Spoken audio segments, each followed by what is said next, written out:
உலகம் சிறுவர்களுக்கானது. அவர்களின் உலகத்தை நாம் கரங்களால் உருவாக்குவோம் என்று ஜனாதிபதி அனுரகுமார திசாநாயக்கா உலக சிறுவர் தின வாழ்த்துச் செய்தியில் குறிப்பிட்டுள்ளார். ஏழ்மை, போஷாக்கு குறைபாடு, சுகாதாரம் மற்றும் சுகாதார பாதுகாப்பு, கல்வியில் ஏற்றத்தாழ்வு, சமூக வாய்ப்புகளில் ஏற்றத்தாழ்வு, போதைப் பொருள், அத்துடன் தொழில்நுட்பத்தின் தவறான பயன்பாட்டிற்கு பலியாவது போன்றன இந்த மில்லேனியத்தில் சிறுவர்கள் எதிர்கொள்ளும் சவால்களாக நாம் அடையாளம் கண்டுள்ளோம். மேலும் சிறுவர்களின் உளவியல், சமூக வளர்ச்சியை தடுக்கும் சமூக விளைவுகள் மற்றும் மன அழுத்தம் நிறைந்த பயிற்சியை மையமாக கொண்ட கல்வி முறைகள் போன்ற தாக்கங்களில் இருந்து தற்போதைய தலைமுறை சிறுவர் சமூகத்தை விடுவித்து பிள்ளைகளுக்கே உரித்தான சிறுவர் உலகை மீண்டும் அவர்களுக்கு பெற்றுக் கொடுப்பதே நமது மறுமலர்ச்சி கால பணியின் முக்கிய குறிக்கோளாகும். உடலாலும் உள்ளத்தாலும் ஆரோக்கியமான சிறுவர்களின் தலைமுறையை உருவாக்குவதன் மூலம் எதிர்கால உலகை வெல்லும் சுதந்திரமான, கற்பனை திறன் கொண்ட, கனிவான மற்றும் உன்னதமான மனிதர்கள் உருவாக்கப்படுவதாக நாம் நம்புகிறோம். அதற்கு அவசியமான பொருளாதார சுதந்திரம் மற்றும் மனிதநேயம், பரஸ்பர நம்பிக்கை, மரியாதை மற்றும் ஏற்றுக்கொள்ளுதல் ஆகியவற்றை கொண்ட சமூகத்தை உருவாக்குதல், மேலும் இயற்கை வளங்கள் நிறைந்த சுற்றுச்சூழலை பாதுகாக்கவும் தேவையான அரசியல் மாற்றத்தை நமது முன்னுரிமை பணியாக கருதி செயற்படுத்த அர்ப்பணிப்போம் என்றும் ஜனாதிபதி குறிப்பிட்டுள்ளார்.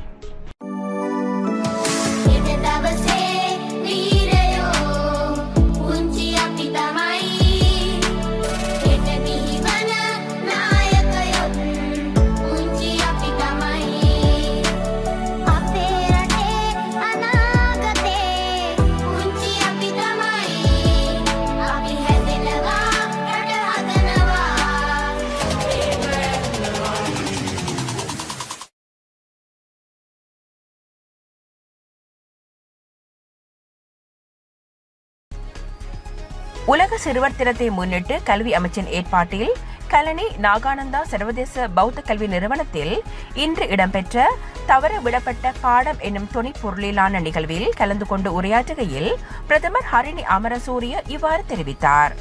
நமது நாட்டின் புதிய பிரதமர் கலாநிதி ஹரிணி அமரசூரிய அவர்களே විශේෂ நிகழ்வுகளுக்காக மேடைக்கு பணிபுரிந்து நடத்துகின்றனர்.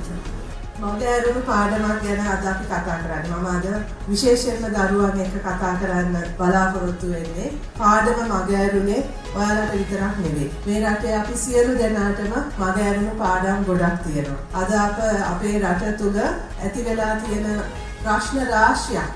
ඒකේ මුල බැලුවොත් අපිට අමතක වෙලා තියෙන දේවල් ගොඩක් තියෙනවා. අපිට මගහැරුණු දේවල්, අතහැරුණු දේවල් ගොඩක් තියෙනවා. මනුෂ්‍ය ජීවිතයට, මනුෂ්‍යත්වයට අවශ්‍ය වැදගත්ම දේවල් අපිට මේ තරඟකාරී ලෝකය තුළ පළවෙනියා වෙන්න තියෙන මේ බලපෑම නිසා නේද? අද අපේ රටේ අපි එකිනෙකා එක්ක විශාල තරඟයක යන්න සිද්ධ වෙලා තියෙනවා. අපේ අධ්‍යාපන ක්‍රමය තුළ, අපේ ආර්ථිකය තුළ අපිට එකිනෙකාව අතහැරලා තනියෙන් යන්න ගමනක් තියෙනවා කියන එක තමයි අපිට තියෙන ලොකු බලපෑම, විශේෂයෙන්ම දරුවන් හැටියට. ඉතින් ඒ තරඟකාරී ජීවිතය, ඒ තරඟකාරී අධ්‍යාපන ක්‍රමය තුළ අපි සියලු දෙනාටම මගහැරිලා තියෙනවා පාඩම් ගොඩක්. ඒ පාඩම් අපේ ජීවිතයට අත්‍යවශ්‍ය, අපේ මනුෂ්‍යත්වයට අත්‍යවශ්‍ය දේවල්. එකිනෙකාව රැක බලා ගැනීම, එකිනෙකාට ආරක්ෂාව දීම, සාමූහිකත්වය කියන එක, එකතු වෙලා දේවල් කරන එක, එකිනෙකාට ආදරය කිරීම, එකිනෙකාට ගරු කිරීම, තව කෙනෙක්ව තේරුම් ගැනීම, තව කෙනෙක්ගේ දුකේදී, සැපේදී යාළුකම කියන එක, අපි මිත්‍රත්වය කියන එක, කොහොමද ඒක අපි ආරක්ෂා කරන්නේ, අපිව ආරක්ෂා කරගන්නේ කොහොමද, අපේ ජීවිතයේ ඉන්න වැඩිහිටියන් එක්ක අපි ගනුදෙනු කරන්නේ කොහොමද, ඒ වැඩිහිටියන්ව අපි බලා ගන්න ඕනේ කොහොමද, ඊටත් එහා ගියාම අපි ජීවත් වෙන සමාජයේ අපිට අත්‍යවශ්‍ය දෙයක් අපේ පරිසරය නේද? අපි පරිසරය කොහොමද රැක බලා ගන්නේ, පරිසරයට අයිති ඒ සතුන් සිව්පාවොන් කොහොමද අපි රැක බලා ගන්නේ? මේ සියල්ලම අපිට මගහැරුණු පාඩම්. මේ සියල්ලම අපිට අතහැරලා අපිව තනි කරලා අපිව ඉතාමත්ම තරඟකාරී ජීවිතයක් තුළ ඉර කරලා තියෙන අපි සියලු දෙනාම.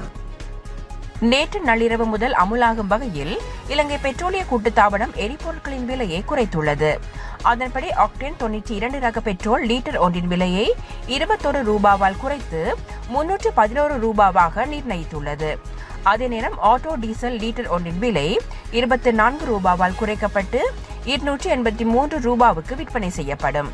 அத்துடன் சூப்பர் டீசல் லீட்டர் ஒன்றின் விலை 33 ரூபாவால் குறைக்கப்பட்டு 319 ரூபாவுக்கு விற்பனை செய்யப்படும். அதே நேரம் மண்ணெண்ணெய் லீட்டர் ஒன்றின் விலை 19 ரூபாவால் குறைக்கப்பட்டு 183 ரூபாவுக்கு விற்பனை செய்யப்படும். ஆக்டேன் 95 ரக பெட்ரோலின் விலை 377 ரூபாய் என்ற விலையிலேயே மாற்றமின்றி தொடரும் எனவும் இலங்கை பெட்ரோலிய கூட்டுத்தாபனம் தெரிவித்துள்ளது. ஜனாதிபதி அனுரகுமார திசாநாயக்காவிற்கும் அமெரிக்க தூதுவர் ஜூலி ஷங்கிற்கும் இடையிலான சந்திப்பு இன்று முற்பகல் ஜனாதிபதி அலுவலகத்தில் இடம்பெற்றது. இதன்போது இலங்கையின் புதிய ஜனாதிபதியாக பதவியேற்ற அனுரகுமார திசாநாயக்காவிற்கு தனது வாழ்த்துக்களை தெரிவித்த அமெரிக்க தூதுவர் அமெரிக்காவுக்கும் இலங்கைக்கும் இடையிலான வலுவான இருதரப்பு உறவுகளை தொடர்ந்து மேம்படுத்துவது குறித்து கலந்துரையாடினார். அமெரிக்காவிற்கும் இலங்கைக்கும் இடையிலான ராஜதந்திர உறவுகள், பொருளாதார மற்றும் சமூக ஒத்துழைப்பை வலுப்படுத்தல், இரு நாடுகளுக்கும் இடையிலான பரஸ்பர ஆர்வமுள்ள துறைகள் குறித்தும் இதன்போது விசேட கவனம் செலுத்தப்பட்டுள்ளது. இலங்கைக்கான ரஷ்ய தூதுவர் லெவன் எஸ் ஜகாரியன் இன்று முற்பகல் ஜனாதிபதி அலுவலகத்தில் ஜனாதிபதி அனுரகுமார திசாநாயக்காவை சந்தித்தார். இந்த சந்திப்பில் புதிதாக தெரிவான ஜனாதிபதி திசாநாயக்காவிற்கு தூதுவர் எஸ் ஜகாரியன் தனது வாழ்த்துக்களை தெரிவித்ததுடன் ரஷ்ய ஜனாதிபதி விளாடிமிர் புட்டினின் தனிப்பட்ட வாழ்த்துச் செய்தியொன்றையும் ஜனாதிபதி அனுரகுமார திசாநாயக்காவுக்கு வழங்கினார். ஜனாதிபதி அனுரகுமார திசாநாயக்காவின் தலைமையில் இரு நாடுகளுக்கும் இடையிலான இருதரப்பு உறவுகள் மேலும் வலுவடையும் என எதிர்பார்ப்பதாக ஜனாதிபதி புட்டின் தனது செய்தியில் குறிப்பிட்டிருந்தார். இலங்கைக்கும் ரஷ்யாவுக்கும் இடையிலான நீண்டகால இருதரப்பு உறவுகளை மேலும் வலுப்படுத்துவது குறித்து கலந்துரையாடலில் விசேட கவனம் செலுத்தப்பட்டதுடன் ராஜதந்திர உறவுகளை பரஸ்பரம் மேம்படுத்துவதற்கு இரு தரப்பினதும் அர்ப்பணிப்பை மீண்டும் உறுதிப்படுத்துவதுடன் வர்த்தகம், முதலீடு, கலாசாரம் மற்றும் கல்வி போன்ற முக்கிய துறைகளில் ஒத்துழைப்பை மேம்படுத்துவதற்கும் முக்கியத்துவத்தை இரு தரப்பினரும் வலியுறுத்தினர். எதிர்வரும் பாராளுமன்ற தேர்தலில் நாடு முழுவதிலும் உள்ள அனைத்து மாவட்டங்களிலும் மொட்டு சின்னத்தில் போட்டியிடுவதற்கு ஸ்ரீலங்கா பொதுஜன பெரமுன தீர்மானித்துள்ளது. இந்த தீர்மானத்தை கட்சியின் பொதுச் செயலாளர் சட்டத்தரணி சாகர காரியவசம் உறுதிப்படுத்தினார்.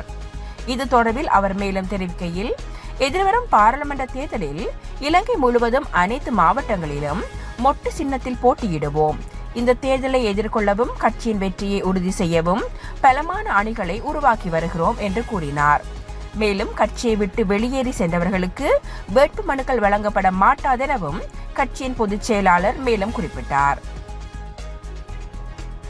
தமிழ் தேசிய கூட்டமைப்பின் யாழ் மாவட்ட முன்னாள் பாராளுமன்ற உறுப்பினர் எஸ் ஸ்ரீதரன் இன்று முற்பகல் ஜனாதிபதி அலுவலகத்தில் ஜனாதிபதி அனுரகுமார திசாநாயக்காவை சந்தித்தார். இலங்கையின் 9வது நிறைவேற்று அதிகாரம் கொண்ட ஜனாதிபதியாக மக்கள் இறைமையின் ஊடாக தேர்வு செய்யப்பட்ட அனுரகுமார திசாநாயக்காவுக்கு வாழ்த்து தெரிவித்த எஸ் ஸ்ரீதரன் ஜனாதிபதியுடன் சிநேகபூர்வ உரையாடலிலும் ஈடுபட்டார்.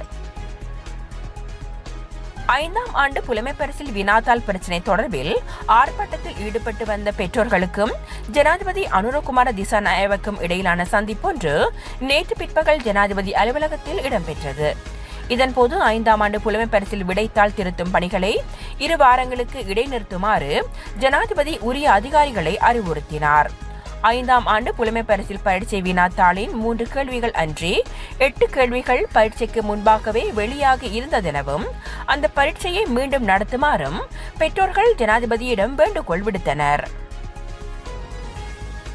இன்று நள்ளிரவு முதல் அமுலுக்கு வரும் வகையில் பேருந்து கட்டணத்தில் திருத்தம் மேற்கொள்ள தேசிய போக்குவரத்து ஆணைக்குழு தீர்மானித்துள்ளது. அதன்படி பேருந்து கட்டணங்கள் 4.24% குறைக்கப்படும் என்று தேசிய போக்குவரத்து ஆணைக்குழு தெரிவித்துள்ளது. அதற்கமைய குறைந்தபட்ச பேருந்து கட்டணம் 28 ரூபாவில் இருந்து 27 ரூபாவாக குறைக்கப்பட்டுள்ளதாக தேசிய போக்குவரத்து ஆணைக்குழு குறிப்பிட்டுள்ளது. பாராளுமன்ற தேர்தலுக்கான தபால் மூல வாக்களிப்புக்கான விண்ணப்பங்கள் இன்று முதல் எதிர்வரும் 8ஆம் தேதி வரை ஏற்றுக்கொள்ளப்படும். தபால் மூலம் வாக்களிக்கும் வசதியை பெற்றுக் கொள்வதற்காக பூர்த்தி செய்யப்பட வேண்டிய விண்ணப்பங்களை மாவட்ட தேர்தல் அலுவலகங்கள் மற்றும் வாக்காளர் பட்டியல்கள் காட்சிப்படுத்தப்பட்டுள்ள இடங்களில் இருந்து இலவசமாக பெற்றுக்கொள்ள முடியும். அதன்படி தபால் மூலம் வாக்களிக்க விண்ணப்பிக்க தகுதியுடைய அனைவரின் விண்ணப்பங்களும் 2024 அக்டோபர் மாதம் 8ஆம் தேதி அன்று அல்லது அதற்கு முன் சம்பந்தப்பட்ட மாவட்ட தேர்தல் அதிகாரிக்கு கிடைக்கப்பெற வேண்டும் என்பதுடன் விண்ணப்பங்கள் நியமிக்கப்பட்ட மாவட்ட தேர்தல் அலுவலகங்களுக்கு நள்ளிரவு 12 மணிக்கு முன்னர் கிடைக்கப்பெற வேண்டும் என்றும் மற்றும் அன்றைய தினம் தபாலில் இடும் விண்ணப்பங்கள் ஏற்றுக்கொள்ளப்பட மாட்டாதென்றும் தேர்தல் ஆணைக்குழு தெரிவித்துள்ளது. லிட்ரோ கேஸ் நிறுவனம் மற்றும் லிட்ரோ கேஸ் டெர்மினல் லங்கா நிறுவனத்தின் தலைவராக சன்ன குணவர்தன நியமிக்கப்பட்டுள்ளார். லிட்ரோ நிறுவனத்தின் தலைவராக இருந்த முதித்த பீரிஸ் புதிய அரசாங்கம் ஆட்சிக்கு வந்தவுடன் பதவி விலகியமை குறிப்பிடத்தக்கது. அமைச்சரவை பேச்சாளராக புத்த சாசன சமய மற்றும் கலாச்சார விவகாரங்கள், தேசிய ஒருமைப்பாடு, சமூக பாதுகாப்பு மற்றும் வெகுசன ஊடக அமைச்சர் விஜித ஹேரத் நியமிக்கப்பட்டுள்ளார். நேற்று நடைபெற்ற அமைச்சரவையில் தீர்மானிக்கப்பட்டு இவ்வாறு அவரது நியமனம் இடம்பெற்றுள்ளது.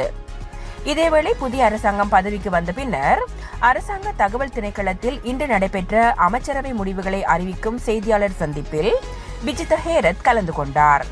இதன்போது கருத்து தெரிவித்த அமைச்சரவை பேச்சாளர் புதிய அரசாங்கத்தின் கீழ் அமைச்சரவை 25க்கு மேல் இருக்காதென வலியுறுத்தினார்.